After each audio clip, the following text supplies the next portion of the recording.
Alrighty. Welcome back, everybody. I got Devon over here. What's up, y'all? I'm back. Yeah, you can see him. Ish. It's okay. It happened last time in the other video, but yeah, we're having tacos again. Same place, Guadalajara. Where's your drink? Oh, I have water. It's cool. Oh, I just got you it because Felix has never tried Jarritos soda, and so this is gonna be his first time trying it. Mandarin. We love trying new things here. Alright, so how do you? Because it's not twist, right? No. Twist or? I'm just gonna open it with my door. Oh, okay. Right back. Let me. I'm gonna just. It's all the way over here. That's why. You just get it hooked in here in the door jamb, and then just, if I can do it right. You struggling over here? Oh, I hear something. There we go. See? Beautiful. Just takes a little bit of work. Beautiful, beautiful. And always pick up your trash. No litter. Yes. Also ignore what I'm wearing.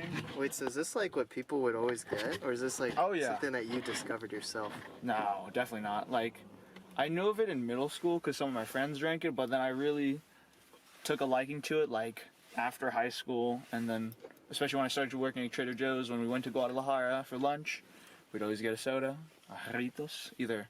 Usually for me, Mandarin or like a citrus flavor is always good. Wait, so how many flavors are there for this? There's a lot.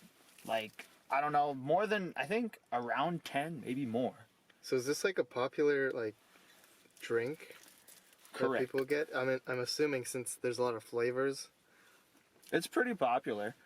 It's not as, like, mainstream as people think it is, but I feel like it has a decent amount of people that buy it on the regular. It's pretty good. I don't know how to describe it. Okay, could you compare it to a comparable soda, or do you think it's better than a certain version of Let me taste again. Yeah. I'd say it's like similar to a Sunkist drink. See, I like Sunkist. I was gonna say like Fanta, but Fanta's a little different. It's definitely different because Fanta's under Coca-Cola and whatnot, so I feel like they have a different flavor. But this one like really reminds me of Sunkist. I don't know why. We love orange soda here, so yeah. So yeah. Do you have a favorite soda or no? I'd say what's it? A&W or the other root beer one with the bulldog one. For sure. See, I'm not too much of a root beer guy myself. Unfortunately, I don't know why. I'm more of a I'd say probably like probably just like a plain lemon lime. Lemon lime? Yeah, so I'd say top of the tier is Sprite, then 7-Up, close second, then something like Sierra Mist or another brand afterwards, even though it doesn't really matter. They're all the same, but they're not really. And McDonald's Sprite schmacks the best. I feel like McDonald's Sprite just hits different. I don't know why. It's so weird. It's not just the atmosphere, I think. Like, it's just, even if it's like kind of watered down, like it's still refreshing. Exactly. You know, when you get like the first sip, you're like, this isn't the usual Sprite that I drink. Like, I feel like they added something on there. I don't want to say they added something because it's probably not, but I think it's just also the legend of like the McDonald's Sprite and how it, I don't know, has rose to fame. As like a meme, I feel like that's very, like, really helped their case. But it's also true that they probably have like a higher sugar content or something for their soda. They just add more sweetener. We need more. We need more, please. More, honestly. Is this a fish one? Yeah. Whichever one's the chicken is mine. But yeah, I think I got 2 fish, 2 shrimp. I can't tell. I'm looking at it. Let's go. I think it's chicken. 1 second. It looks like chicken. Oh yeah, that looks like chicken. I almost ate it. Oh, no worries. I was like, hey, you can eat whatever you want, Felix. I mean, I'm pescatarian though. Oh yeah, I don't know, man. It feels bad. As much as I want it, but like I eat all the meat. You eat all the fish. How's pescatarianism going? It's been going pretty good. I've done it for 2 years almost, like 1.5. I remember I did it once Spencer was there at Trader Joe's. He's the one that like got me into it. I was gonna say he's also vegetarian or pescatarian. For sure. I'm still doing that. It's not bad. Honestly, I don't really miss meat as much. Sometimes I will. Like seeing the foods. Oh yeah. But I don't know. I feel a little better, honestly. Like I feel lighter, especially when I'm running. But it's really just preference, honestly. I'm just doing it because I was interested, and now I enjoy it. That's really cool. Like you feel the health benefits and you feel better about yourself. So even if it's a placebo effect, which I don't think it is, because you usually generally eat better than most people, I assume, on especially the average American. I've actually been thinking about switching to a slightly modified diet, maybe closer to pescatarian, because I don't think I could do vegan or vegetarian myself. That's tough. It's very restrictive, and price-wise, I'm sure you can like do some math on it, average out some like stores and whatnot, and find out how much it costs to be vegan in certain areas or vegetarian in certain areas. But I feel like healthier foods in America especially are like priced higher than a lot of processed and unhealthy foods, which I'm used to eating. So, which is, I'm not saying I eat on super unhealthy, but like I'm definitely nowhere close to Felix in fitness level or nutrition level. So if you did like go into like pescatarian diet, let's say, Mm-hmm. what are the foods you're gonna be missing out like in your culture? You know, because really, like, yeah. Like there's a lot of pork and beef like broth and bone creations and soups, but not just like other dishes and like noodle dishes and sausages, like Filipino foods. I'm Filipino, by the way, just a refresher. Mostly Filipino. There's a little mix in there, but I won't get into that now. Speaking on the Filipino food part, I know there's a lot of great Filipino seafood, like I think pancit and malabon. Pancit is our noodle dish in general, and then there's different regional noodle dishes, so they have their own spin on it. So more inland, it's more meaty and different vegetables, and then towards the coasts, obviously, since we're mostly islands, there's like a lot of seafood, fish, shrimp, whatnot, a lot of eggs also. So it wouldn't be too bad of a shift, but I would miss a lot of actually American foods as well, because let's face it, a burger is chef's kiss. Not gonna lie, you can't beat a good burger sometimes. Can I pass the line, please, sir? Mm-hmm. That last one over there. Wait, Thank so you. the noodle dish, is it like pho, like noodles, or like ramen noodles? Like what's It's more like a saucy, like chow mein, or like not like a soup dish, but this one's like just a noodle dish where you just mix in. It's like a fried kind of noodles, or like a stir fry, like that kind of. It's definitely cooked. I'm not sure how you cook pancit. I'd have to ask my Lola, because she's amazing at cooking pancit. I'm just very uneducated on the subject because I don't cook that much, but I'm It's all trying good. to Just learn. just what you think. Oh yeah, Like out of the foods you've had, you know, like definitely like it's definitely stir fried in oil, and then you got a lot of seasonings. Like there's a lot of just juices and like oils, and I think maybe some other ingredients such as like gosh, there's a lot of spices that I should know because she's been teaching me, but I'm just in one ear out the other sometimes. it's all good. Honestly, I feel like once you're at the kitchen, it'll maybe click because you're in that environment. But and under her instruction, obviously. Right now, it's kind of hard to recall sometimes. It's all good. Do you know how to cook any traditional dishes of yours? Because I know there's a lot of Japanese dishes. I know like ramen, For sure. because like my parents like to cook ramen occasionally, but it's like the packet ones, not like homemade. Like from scratch. Like Yeah, this yeah. is like just instant ramen, just like modified a little bit. A little different. It's like fanciness. I wouldn't say it's like instant ramen. It's more like they got the packaged noodles and like the soup I know what thing, you're and then you talking just boil that, and then Yeah, just use some dried noodles and then some other stock and whatnot. yeah. So like we've done that. Sushi. I mean, we do like sashimi. You know, just buy the fish and we just cut it up. That's pretty. You don't really need to prepare as much. You just all it is just cutting it into pieces. I'd say for people, I guess it'd be like yakisoba. Ooh, that's also good. I love yakisoba. That one, it's not as hard as I thought it'd be. Really? It's really just noodles, sauce, like one bottle of sauce. Really, it's like not really like a bunch of seasoning or anything. Cut up vegetables, your choice of protein, and then I'm thinking takoyaki. Ooh, I love some takoyaki, bro. That one is not as bad. My mom bought like one of those takoyaki. Oh, like the what is it, the cooking thing? Yeah. So we done that at home. So it's not really as hard as I thought it'd be. It's just flour, rice. I mean not rice, eggs. You know, cut up the ingredients so you can put the takoyaki inside. And then you gotta wait for it and flip and get the technique right. Yeah. But is it like a long wait time and cook time? No, it's really quick. It's like, I think it's like a minute and 30 seconds. Oh yeah, because it's a popular, like, kind of like street food almost. Yeah. Yeah, I feel like, yeah, I don't know. Like, for Japanese food, it's really interesting. They do, like, omelet, ramen, sushi, takoyaki, yakisoba,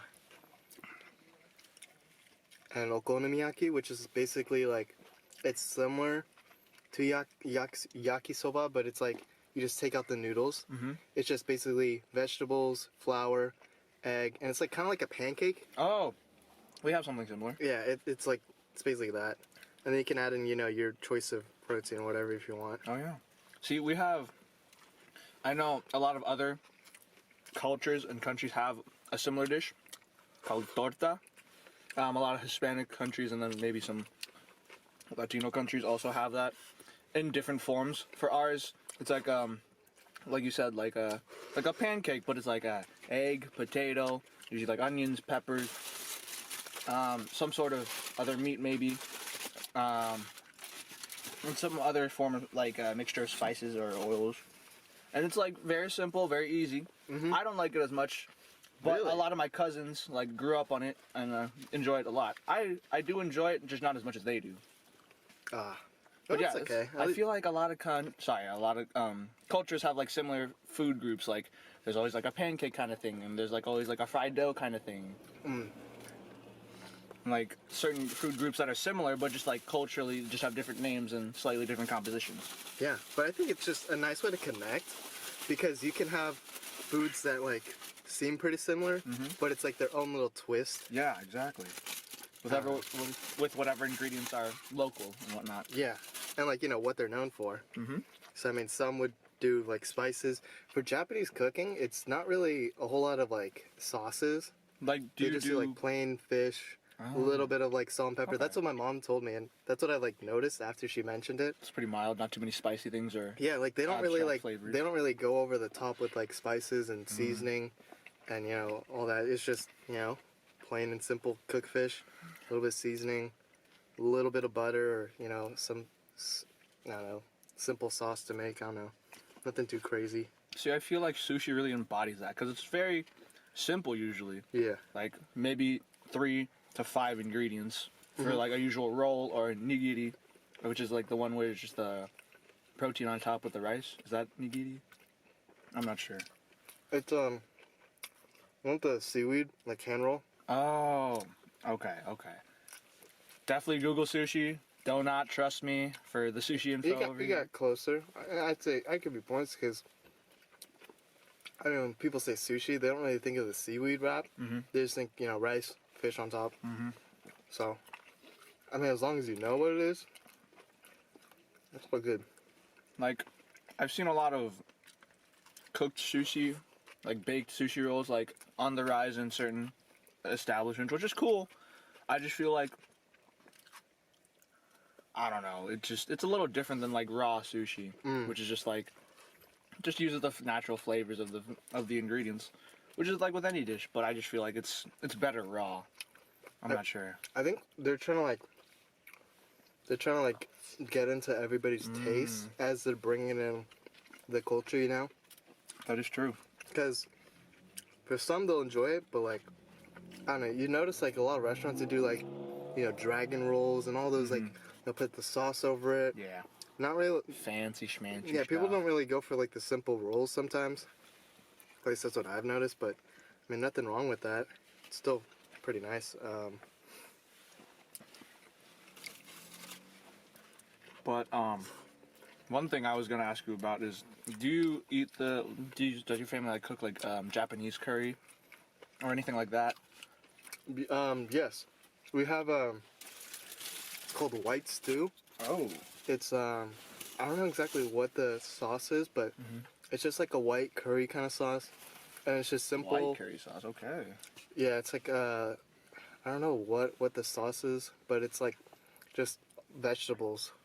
Like you can add chicken if you want, but it's mainly just like a white It's like a palish color, like pale yellow. Like opaque, kind of like yellowish, like off-white-ish. I'd say pretty white, yeah.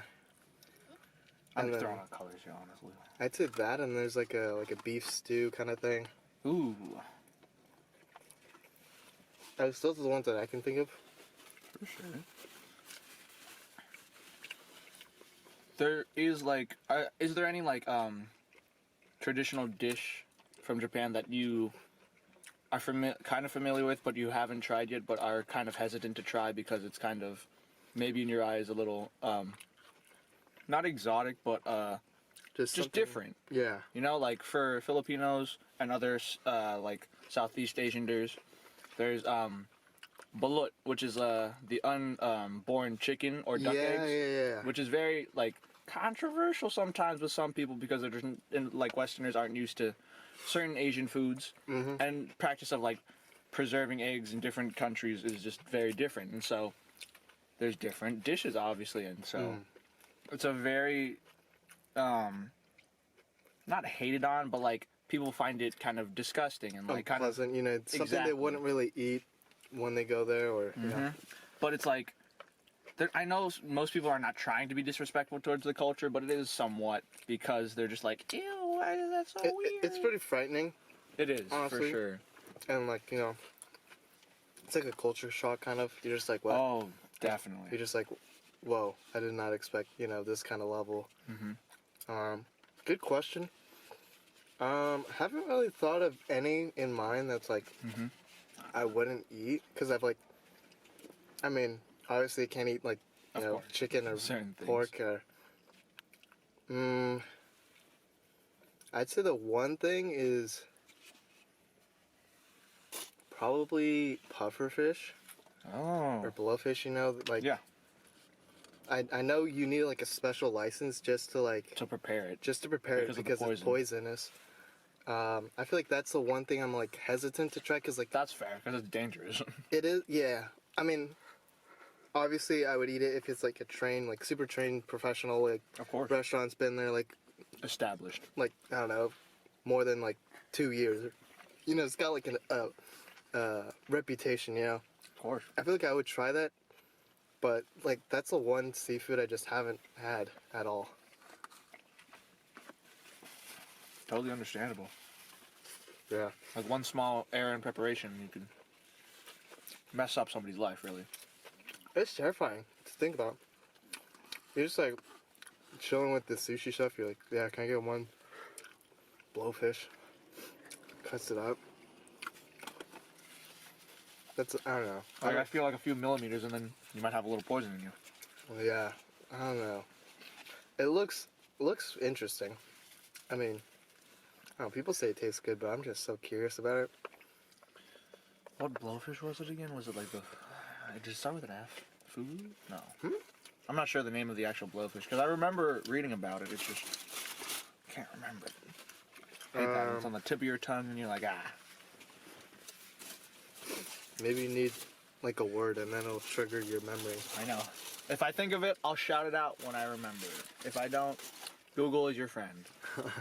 What is the fish or pufferfish that? Dangerous, deadly pufferfish that you eat. I don't know. Alrighty. What about what do you think's like the most popular food for foreigners to like when they go to the Philippines, and like what would they eat first thing they get there? It's hard to say because there's really popularized like easy dishes to like just mass produce and sell on the street. Like lumpia is a very popular dish that's made its way over to America because we brought it over. You're welcome. Yeah. If you don't know lumpia, go try it, please, for your own sake. It's really good. There's multiple forms. There's meat, there's vegetable version, there's fried, there's fresh. Like there's all sorts of different rolls in the Philippines. So I'd say just check out lumpia in general. That's one of the first foods I think of when going to the Philippines. But I'm sure there's many others that I'm forgetting right now just because this is the most popularized one. I think that's a good one though. That's something that a lot of people have tried at least. Or at least heard of. Yeah, like lumpia. Isn't there garlic fried rice or something? Or am I thinking? We definitely have fried rice called, I I forget the actual word for, because we have like certain like I know long silog means longanisa and egg and fried rice. It's like a common breakfast combo for that we make. Longanisa is a Filipino sausage, usually pork, marinated or and seasoned in a certain way. Also, a very good dish. If you find a Filipino restaurant that serves longanisa or lumpia, go try it for sure.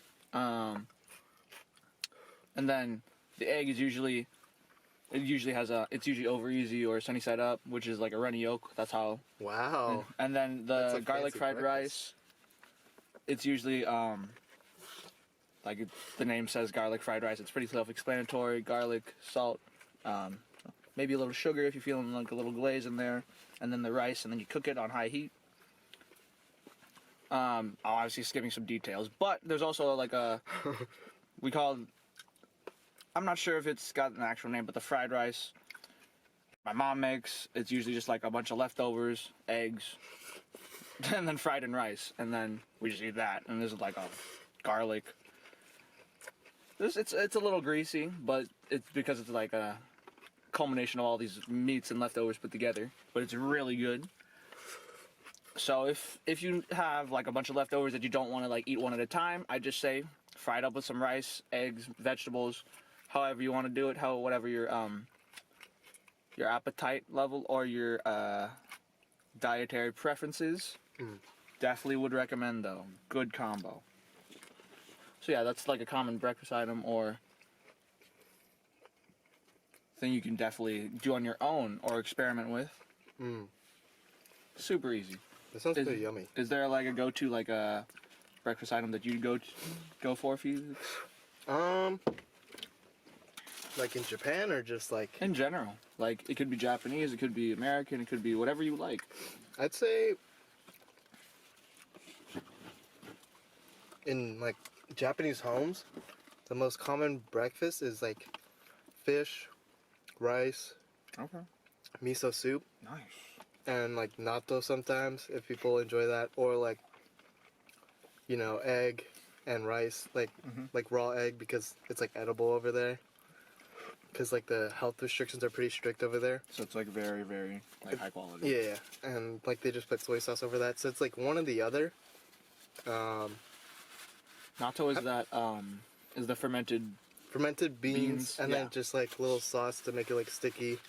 But at home, I just make like a sandwich, like honestly, hash browns and then the brioche loaf, and then like an egg. Yes. Or just a bowl of oatmeal, one or the other. I haven't really had like a actual Japanese breakfast at home. I don't know why. I think it's a lot to prepare for.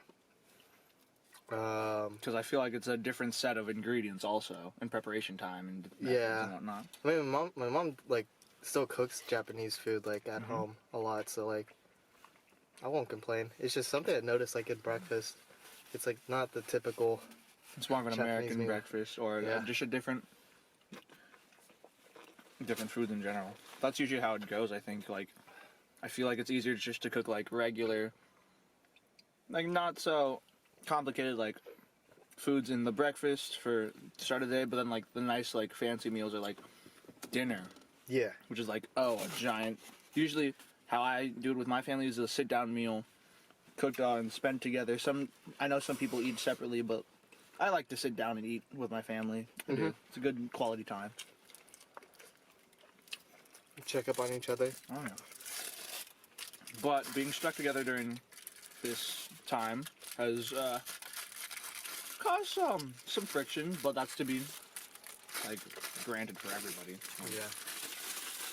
I think it's just since we're like stuck together for so long, we eventually like start getting annoyed of each other. Oh yeah. But I mean that's like kind of expected.